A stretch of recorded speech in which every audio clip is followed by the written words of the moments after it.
I just want to get into what the difference is between minor and major pentatonic chords are and scales are. And we can talk about the context of Shady Grove in both of those keys. And you can see that I tabbed out the D minor pentatonic scale and the F major pentatonic scale, because those two scales are exactly the same. The D minor pentatonic scale is just starting on a D note, but all of the notes are exactly the same as the F pentatonic scale.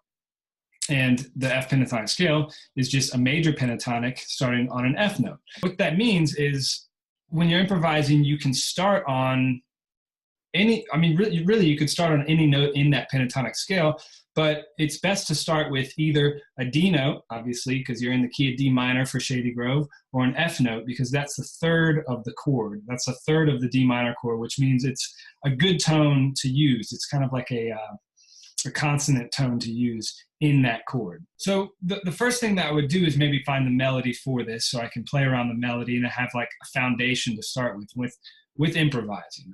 So a simple melody.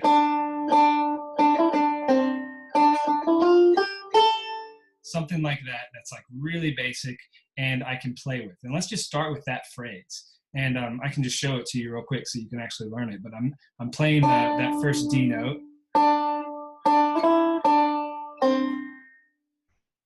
And I'm going up the scale and then down the scale. So like D, D, D, E, D, C, and then D up the scale now.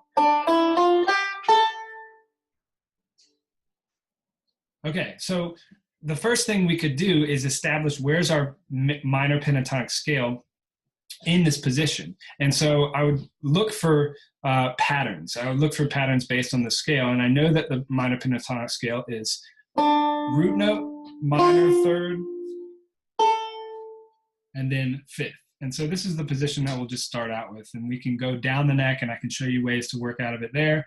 Oh, I just did the arpeggio, so I forgot this note. That G note is actually in the pentatonic scale. So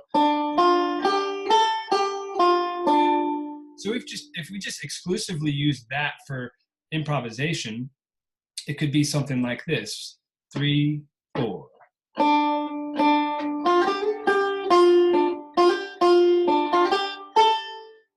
You know, I ended up on that A note right there to kind of give you a hint of where the melody is at that point. But I'm just using those notes exclusively to improvise. And that's just using D minor pentatonic notes. If I were to do it down here, that's kind of the melody. You don't have a low C down on your 4th string unless you tune down. So you kind of have to get it up there. But that's the melody. And if I was to improvise using that low pentatonic scale,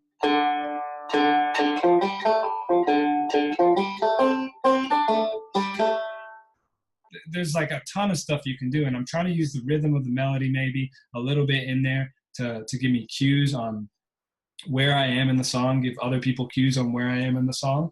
But I'm utilizing that D minor pentatonic scale. Now, if we were to start on the F note, oh, sorry.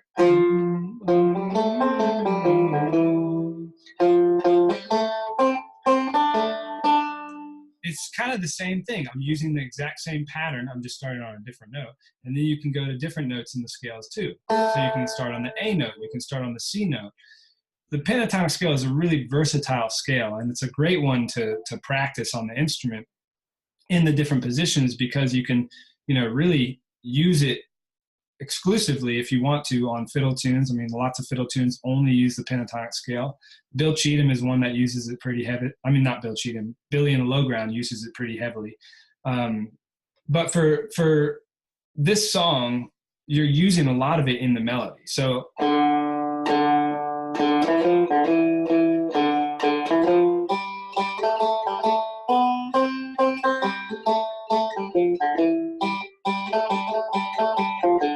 it's kind of a weak melody version of it, but if I played it up here,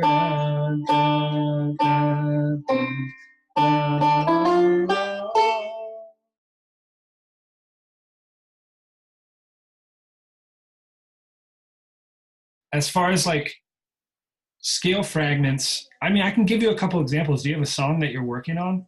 I like to teach scales because it maps out the banjo neck, but they're not always the most practical thing to use, because in bluegrass we're using scale fragments, but they're not usually like up or down the major scale or up or down the minor scale. It's maybe 5 notes of it, but then it goes into a pattern. And so that's why when I teach scales, I teach the different patterns, like 1 2 3 1 2 2 3 4 2, because like we talked about this earlier, like in ground speed, I think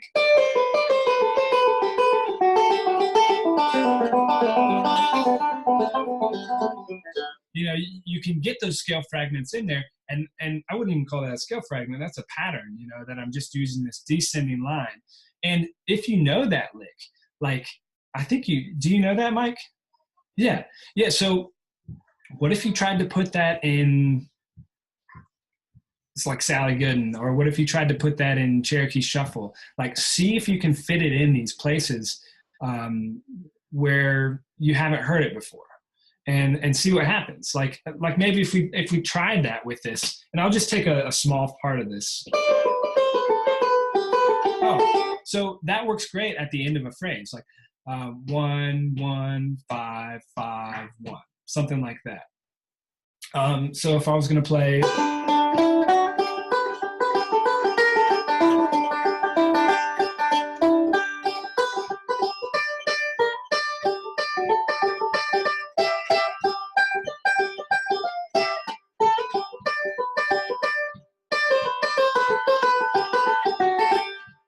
Fireball Mail, for example, if I was to use that, and then you can take that one phrase that you now know fits in this spot. Like every fiddle tune has that spot, it has, like, everyone does. And so you can figure out that phrase, and don't just figure out in the key of G, but figure out in the key of D or the key of C.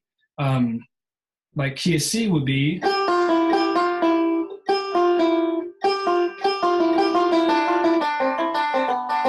something like that.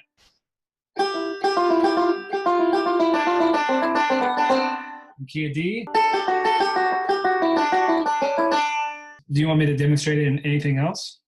That's such a good phrase. Like, so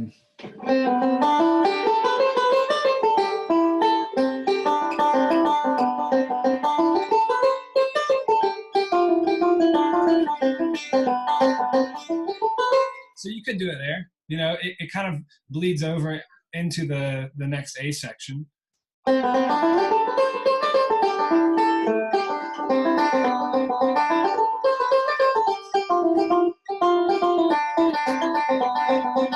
you have to go right back into the next A section, but it totally works. And that kind of stuff is cool, and that brings personality to your playing if you put it in this kind of oddball spot.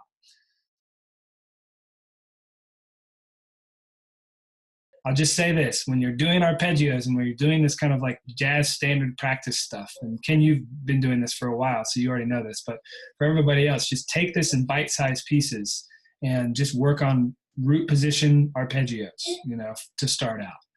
We're going to talk about voice leading in this section, and this is something that I wrote out, but I also did write out a couple options for arpeggios in the key of E. I used that chord progression, the 2-5-1. And if we just briefly go over that, the 2-5-1 chord progression is a minor 2 chord. It's not always this, but generally speaking, it's a minor 2 chord, and then a dominant 5, and then a major 1.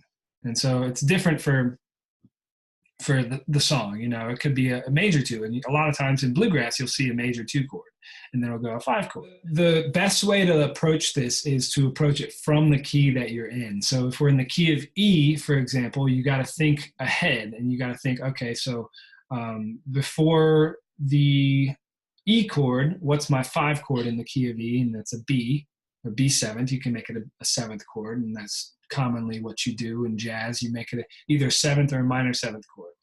And then you look ahead to that and you say, okay, what's the 5 of my B chord? Because really that's what the 2 chord is. It's a 5 of a 5.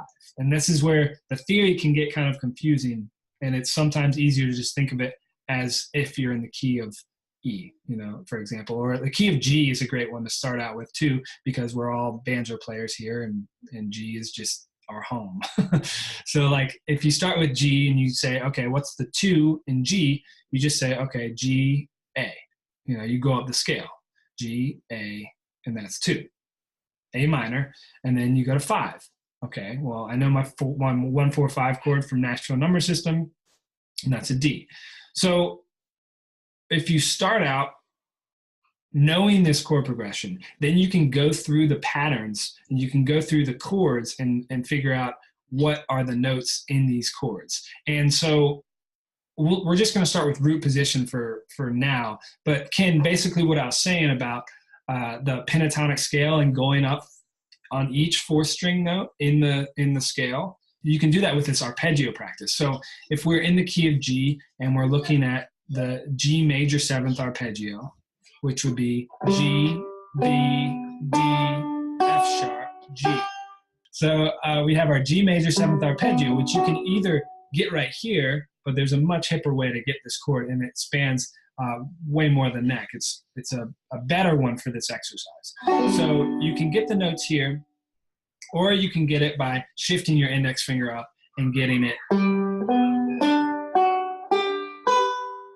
It's kind of like spanning from the G to the B, and then you're in this position, your common G position out of the 9th fret. But the key of this, and not the actual key that we're in, but the key to this is to know what your intervals are, what your numbers are in the arpeggio that you're doing. So in all of these arpeggios, you're going to have a 1, a 3, and a 5. And then you're also going to have a 7. But you got to determine what, based on the chord that you're playing, are you playing a major 3rd? Are you playing a major 7th? Or are you playing a dominant 7th? Those are really the only 3 ones that are going to change. Either you're playing a major 3rd or a minor 3rd. You're playing a major 7th or a dominant 7th. So once you determine that, then you just have to find those notes on the fretboard. And you can say, okay, so G, B, that's my 3rd, 5th, F sharp on the 2nd string, that's my major 7th, and then root. And then you get the 3rd again. And so that's one position. And so what I was saying before with the pentatonic scales is, okay, so I know that one position. Now I want to go to the next note in this scale on the 4th string, which is my B note. And I want to figure out the major pentatonic scale there.